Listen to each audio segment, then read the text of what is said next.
If you ask somebody to describe habitats in the south or on the coast, they'll probably say, well, there's white beaches with palm trees, there's an ocean, and oh, by the way, there's some big swamp somewhere in Florida or Louisiana.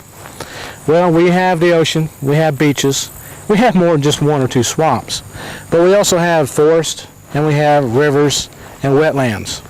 And it's here in this area that we find a predator that's as silent and as dark as the water it lives in. Usually, people do not know it's there until it's too late. I'm talking about the American alligator, the shadow of the swamp. It's here that we will begin our science safari.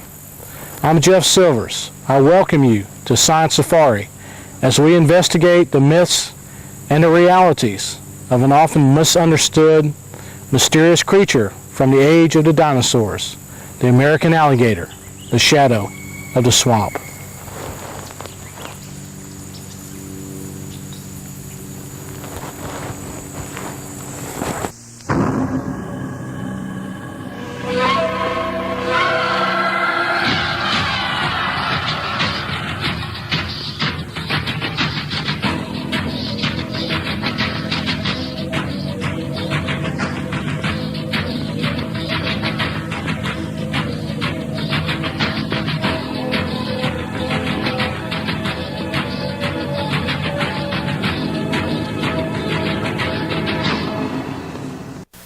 The American alligator is probably the most common animal that identifies the southern swamps, and for good reason. It's big, it's a predator, and when it pops up unexpectedly, it is scary. As an adult, the alligator is the ruler of its realm. It fears none, not even its only predator, man. Alligators have been known to kill humans, who in turn hunt and kill the alligator. But despite this fearsome image, the alligator is a gentle and protective parent. The alligator is many things to many different people.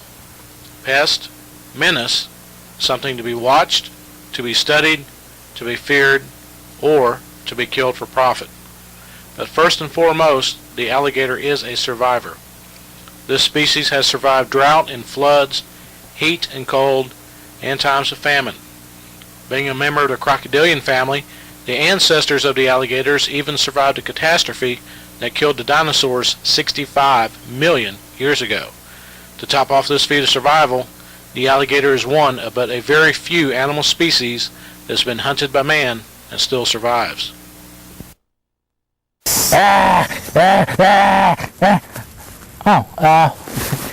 Alligator's been around for about 200 million years. That's before the age of dinosaurs.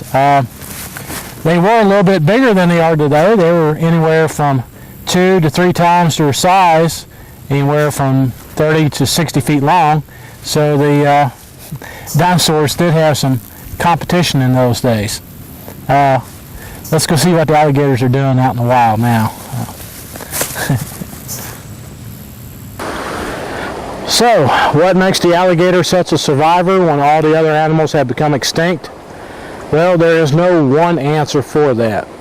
But to find the answers, we must first understand exactly what an alligator is. And to do that, we must enter the domain of the alligator and study it close up and firsthand.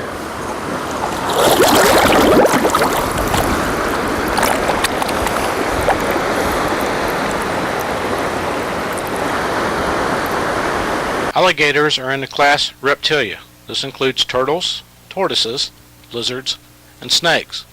They are further classified in the order Crocodilia, which in America includes the American crocodile, the American alligator, and the introduced speckled caiman. The alligator is the second largest reptile in North America, the first being the American crocodile. Alligators and crocodiles, being in the same family, can trace their ancestry back 200 million years ago in the fossil record. Since alligators are reptiles, they share many of the same general characteristics, but they have a few unique differences. For example, all of the crocodilians, which include the alligator, have a 4-chambered heart instead of a 3-chambered heart as the other reptiles. Like all reptiles, alligators have a tough protective scale that covers their equally tough skin. The skin can be turned into durable leather, and is the primary reason why alligators were hunted, the second being for their meat. The reptiles, including the alligators, are all ectotherms or cold-blooded. This means that they do not produce body heat and maintain a constant body temperature, unlike homeotherms, also called endotherms or warm-blooded animals, such as birds and mammals. Instead, as the environmental temperature changes, so does the body temperature of the reptile. If the temperature is too hot or too cold, the animal can die. To maintain homeostasis, alligators and all reptiles must use an external means of controlling their temperature.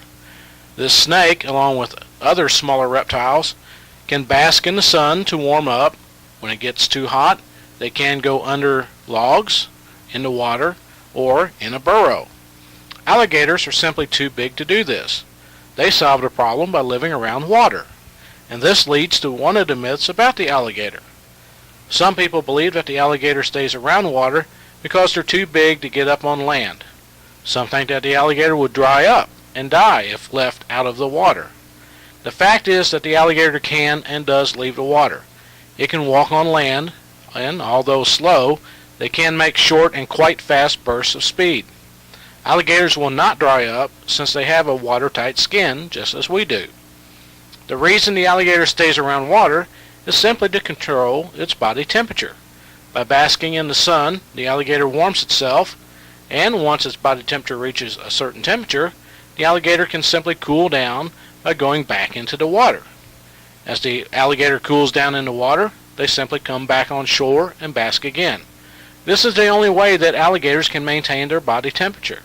This also means that in hot summers when droughts occur and during very cold winters, alligators can have a problem. This looks like this would be a good place to find an alligator sunning. It's an open area between two clumps of trees, so there might be one here. Okay, we do have one here, and he's a sizable one too. So I'm going to get in the water a little bit more and get a little bit quieter. I think I can get fairly close to him. Alligators are not the aggressive monsters that a lot of people make them out to be. They do get aggressive during breeding season when they have the babies in their nests. Of course, they have been known to attack people. I mean, that does happen. Happens with dogs as well. But they're not the real aggressive creatures that people think they are. And I can get fairly close. It's about as close as I'm going to get to him. Now, what this alligator is doing with his mouth open is he's cooling down. They are cold-blooded. If they get too hot, they do have to cool down somehow. Now, he's gotten in the shade of this cypress tree, and that's helping somewhat because it is quite hot out here, even though it is overcast today. The shade by itself is not enough to cool him down. So he's opened his mouth up in the same way that dogs do. He is exchanging the hot blood that's in his body through his mouth and his tongue to the air, and that cools him down. Now, if he got too hot, he could, of course, jump into the water and cool himself down, but they prefer not to do that. Alligators like to conserve their energy as much as they can. The less movement they make, the better for them. So what he's doing, he's staying on the bank, he's in the shade, he's cooling down with his mouth open to exchange the heat, and he'll probably be fine right there. He won't have to actually get to the water to cool down. But this is a good way to show you what they do when they get too hot. Do notice he has a mouthful of teeth. The teeth can be replaced in case he breaks one. An alligator this size will eat fish and turtles, probably a decent sized turtle by the size of the alligator. Of course, turtle shells are hard, so alligators would probably break, one or two teeth when they chow down on a turtle, and fortunately the teeth can be replaced eventually. Now I'm just going to kind of back up slowly so I don't startle him. Actually, he's probably not even aware that I'm here. When they're sunning like this, they're almost like in a half sleep, and hopefully I can just back up and not wake him up, and I won't have to worry about anything.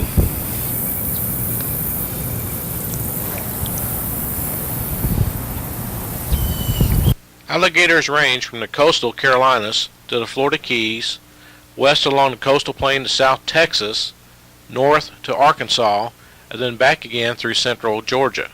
This means that within that range, alligators face summers of over 100 degrees with chances of drought and winters that fall below freezing. Of course, in the wintertime, an alligator has to find some way to stay warm or at least not freeze. Alligators are too large to get underneath logs like your terrestrial reptiles, so they do the next best thing. They'll find an overhanging bank like the one behind me, and then they'll excavate a tunnel under the water level up to 20 feet long into the bank, and they'll make a cavern at the end that is above the water level, and they'll spend their entire winter in that cavern. Since they're ectotherms, their body metabolism will slow down to where they do not need food during the winter time, and since the cavern is above water level, they will have oxygen to breathe. Now, alligators only do this where it's very cold, where it's maybe gets into the 30s in the wintertime and not much colder than that, or into the 40s. They may just go to the bottom of the lake or river, come up every couple of days for a breath of air, then go back down. Again, their body metabolism slows down so much that they don't need a constant flow of oxygen, so a breath or two will last them for 2 or 3 days. But in cold weather climates, Georgia and on, they dig into the banks, and that's where they winter. Hot summers provide the greatest challenge to an alligator for survival. At this time, their watery home can dry up in the summer heat, leaving them with no place to cool down. When the water holes dry up, alligators wander in search of new sources of water in order to cool down. Well, where do you go in the summer to cool off? How about a swimming pool? Well, in some cases, alligators discover the same thing. Pools are cool. In fact, during the filming of this episode, a local resident discovered that an alligator in his area discovered the same thing, and it's in his swimming pool. So we've been asked to remove and relocate the alligator. But for right now, let's discover what alligators without swimming pools do to cool down in the summer. It is true that in times of drought, some alligators have been known to turn the tables on people and encroach upon their habitats. They have been known to become unwanted house guests, and some alligators have taken up residence in people's swimming pools. But most often, alligators do not have the chance for city living and must find more natural sources of water, sometimes traveling great distances. In many areas, alligators make their own pools by removing mud. This forms a deeper pool of water that can retain the water when other pools have dried up. This depression is made bigger each year and is referred to as a gator hole. This hole is important not only to the alligator, but also to the other animals that live in the area. Often the gator hole is the only source of water for animals during a drought. Of course, the alligator benefits from these animals coming to the hole because they become a source of food. So just what do alligators eat? Well, pretty much anything they want. Adult alligators are the top predators for their habitat and will eat anything that comes close enough. Fish and turtles are their main diet, but they will eat snakes, raccoons, birds, and even deer if they get the chance. Sometimes dogs and humans have become part of the diet. Other alligators may become prey under certain circumstances, but this is not usually the case.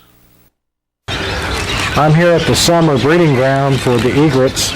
As you can tell, they're behind me nesting in the trees. Unfortunately for them, the alligators know about this too. Alligators are laying wait in this water, hoping that a baby bird will fall down, and that's a free meal. Alligators are ambush predators. Their dark color makes them nearly invisible in the water. Alligators will lurk around the shore with nothing but their heads above the water. They swim silently to get close to their prey before making a quick lunge to lock their jaws on the hapless animal. They even hunt at night, although they are primarily day hunters. With a bite that exerts around 3,000 pounds per square inch, few animals survive the initial bite. Those that do are dragged underwater to drown. Like other reptiles, alligators cannot chew their food and must either swallow their prey whole or clamp down and tear off a bite by spinning rapidly, twisting the piece off. This is called the death roll. Other than man, nothing preys on the adult alligator. After all, females may reach 8 feet or more, and males can be up to 14 feet long and 900 pounds. The young, however, are a different story. They are preyed upon by nearly everything that the adult eats: large fish, turtles, birds of prey, raccoons, and sometimes the larger alligators. Adults may show proof of this if they survive, but fortunately the young alligators do have some help. Alligators, like many other reptiles, do lay eggs. However, alligators do make a nest, and Mother Gator tends to protect her young. And I just found something that's going to be of particular interest. Right now, the American alligator, and of course this puts a little bit more danger here. The alligators are building their nest right now. It's right at the start of breeding season for them. And I see one of their nests over here that looks like it's just now starting to be built. And if you notice, I'm being real cautious right now. The alligators normally are not aggressive, but during breeding season, when they are nesting, when they have their eggs, and when they have their young, they are very aggressive. And in this particular habitat, you're in their environment and you're just part of the food chain. And I don't particularly like being on the food chain that low, so I'm being very, very cautious. The alligator, and indeed the entire crocodile family, which alligators are a part of, are really the only reptiles that will guard their nest and actually guard their young. The king cobra will guard its nest, but once the young hatches, they're on their own. Not so with an alligator or a crocodile. Once they hatch their eggs, they protect their young as well. Well, right now I don't see anything, so I'll get over here. I'm not going to disturb the nest, but I do want to show you what one looks like while we're right here and fairly safe. The alligator will collect reeds and grasses, build a mound nest. This one is just now starting to be built. They do get bigger than this. Once this is finished, they will dig out a hole, deposit their eggs, and then cover it back up. And as this vegetation will break down and begin to decay, it heats up, and that of course incubates the eggs. Now strangely, the temperature of the nest will determine the sex of the baby alligators. At a higher temperature, you'll have an increased number of males. At a lower temperature, you'll have more females. Supposedly, this is a survival tactic. You have your male alligators in the hot season when there's chance of drought and not as much food. Well, male alligator, a couple of them dies. It's no real big deal to the entire population.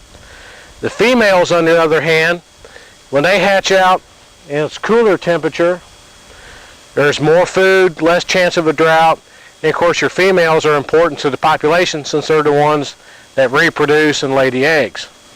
Now, I'm not going to disturb this, but this is basically the start of one. And well, Mama Gator just came up. I think I'm going to back out a little bit now. Mother Gator's right there watching me, and if I move away slowly enough, hopefully she will just stay there and watch me go. This is not something that you want to do. Right now I'm in her habitat, but I could still get away from her. And we'll just leave her alone and see what else we can find. It takes 60 to 65 days for the eggs to finally hatch. Until that time, the mother alligator protects her nest from anything that would intrude upon it, and Mother Gator is never very far away. She will chase away skunks, raccoons, and even bears if she must. When the eggs are ready to hatch, the young begin to make a chirping sound in order to attract the mother to the nest. Once there, she will begin to dig it apart and carefully carry the babies to the water in her mouth. People who have seen this and not know what's happening have started the myth that alligators eat their young. The fact is, the alligator will consume dead young or eggs that have not hatched, but otherwise they take very good care of the young for up to a year. Other adult alligators may attempt to eat the newly hatched young, but they would have to get past mother first. You may have noticed that the baby alligators are colored quite differently from the adult. The young have yellow bands that aid in camouflage. The coloration helps match the patterns of sunlight and shadow caused by the emergent plants in the shallow water where the young live. Although small, the baby alligators are just as ferocious when it comes to eating as the adults. They will eat small fish, crustaceans, frogs, and insects, working their way up to bigger prey as they grow. After 5 to 8 years, they may become parents themselves. If all goes well, the alligator lives 30 to 35 years or longer in the wild. The alligator is once classified as an endangered species due to overhunting and habitat destruction. Just 30 years ago, many believed that the species may never recover and become extinct. But, being the survivor that it is, the alligator has made a comeback, due primarily to the protection and many programs initiated by the U.S. Fish and Wildlife Services and other agencies.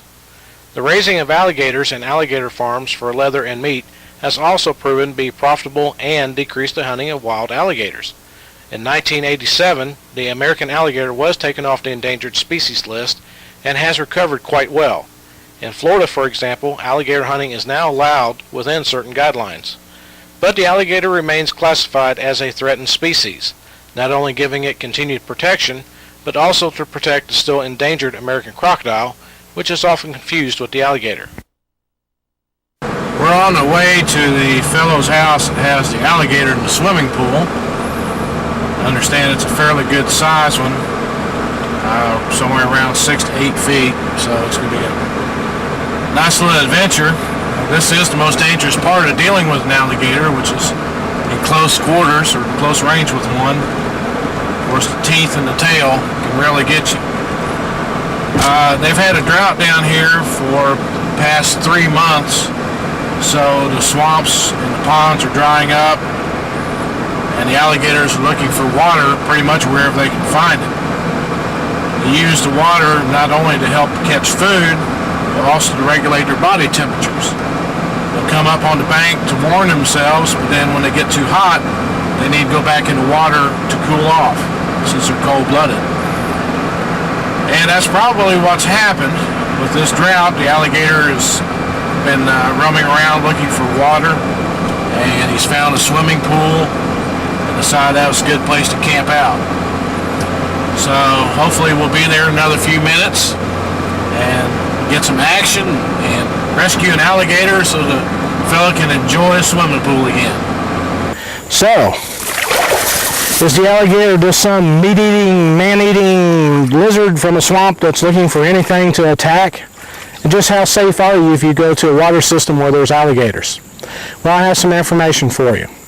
From the years 1948 to 1995, Alabama, Louisiana, Texas, Florida, South Carolina all reported a total of 236 alligator attacks. Out of that entire 236, there were 8 fatalities. How does that compare to other things? During the same time period, there were 2,737 lightning strikes. Out of that, 795 were fatal. Now, does that mean that it's safe to come out here and just plod around a swamp? No. It means that you need to be watchful and aware if there's alligators in the area. Alligators can attack and have attacked. They have killed and probably will kill again. They are predators in nature. Doesn't mean you have to be afraid to come out into the water systems and enjoy it. It just means that you have to be careful and be aware of what's going on. As you have seen, alligators are not any more aggressive than other wild animals. They just happen to be bigger and suffer from a bad reputation. True, they can be aggressive at certain times and are certainly not an animal you can just walk up to and expect to pet. Alligators are curious, and many times human activities will bring an alligator up simply because it wants to find out what's going on. The problem is that people will tend to feed alligators, and the alligators get to the point where they begin to associate people with food. The same occurs when people try to make a pet out of an alligator. It gets too big, and then they turn it loose. Alligators and other wild animals are not puppies and kittens. They should be left alone. With 80 teeth and a 3,000-pound bite pressure, alligator love bites could be the last. Sometimes people and alligators are thrown together, and when that happens, one of the two often loses. Many times it is the alligator, simply shot and killed. But for the lucky ones, they will be captured and turned loose somewhere else where there are no people, and they can live to a ripe old age. How you doing there? I'm doing fine. You want the alligator problem? Yes, sir. Sure am. Hi, glad nice to meet you. Jeff Silvers. Yes, sir. I can't believe it. Woke up this morning. My dog woke me up barking and everything. Looked out there and got a gator in my pool. Called the police. They told me there's nothing they can do about it. Laughed at me, really. I got on the phone, called a few friends, and they told me that they had heard about you and heard about how you work and how good you are at getting these alligators. And I tried to call. Hopefully you was in this area, and I'd like for you to try to help me out. In the hotel room. With all this dry weather that we've had here in Florida, of course, the gators are looking for water wherever they can go. Well, I can see that. It's been hot. Yeah, it's been hot. This Florida sun is. They probably just found your pool and decided that's a cool place to go. Well, that's keeping me out of it. Yeah. It is cool in there. Well, let's go see what kind of stuff you got here, and I appreciate it.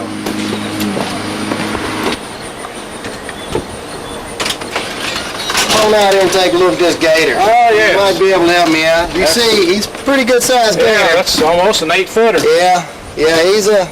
Yeah, it's a good thing I brought my big rope. Yeah, I didn't want to take a chance on getting in there and swimming with him. Yeah, he's climbed up that ladder. Surprised he didn't break that ladder for you. He's a pretty good sized gator. I can see why all the commotion was this morning. Oh, yeah. Well, what I'll do is I'll get my rope and see about doing a noose or two and try to tie him up a little bit and drag him out for you. Well, I notice you got a gate there, so I can back the truck up and we can load him on that truck. I'll do anything I can to help you. What you all will need to do is just